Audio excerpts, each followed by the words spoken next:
সমস্যা আছে। স্বর্ণের সাথে না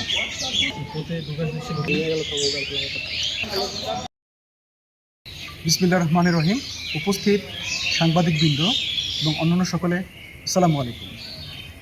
আজ ২৭শে মার্চ ২০২৫ তারিখে গোপন সংবাদের ভিত্তিতে জানতে পারি সুলতানপুর বিউপির দায়িত্বপূর্ণ এলাকা দিয়ে স্বর্ণ চোরাচালান হবে।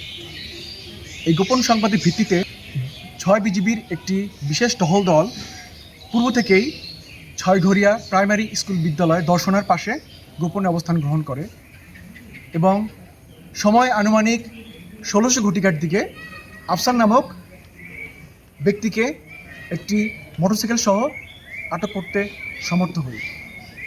পরবর্তীতে আফসার এর কোমরে বিশেষ কায়দায় বেল্টের ভিতরে লুকায়িত অবস্থায় আমরা সর্বমোট ১৬টি স্বর্ণের বার উদ্ধার করতে সমর্থ হই। এছাড়াও তার নিকট থেকে ২টি মোবাইল এবং ১৫০ টাকা ও একটি মোটরসাইকেল উদ্ধার করা হয়। আটককৃত স্বর্ণের আনুমানিক বাজার মূল্য ৩,৭৮,১৬,২০০ টাকা। বিজিবি হবে সীমান্তের নিরাপত্তা ও আস্থার প্রতীক। এই মূল মন্ত্রকে সামনে রেখে 6 বিজিবি বর্ডার এরিয়ায় সকল ধরনের চোরাচালান প্রতিরোধে বদ্ধপরিকর। ধন্যবাদ। দৈনিক নবযুগ, বাংলা ও বাঙালির সত্যের স্বার্থী। দেশবিশেষের সর্বশেষ সংবাদ আপডেট পেতে চ্যানেলটি সাবস্ক্রাইবার করুন, সাথে থাকুন।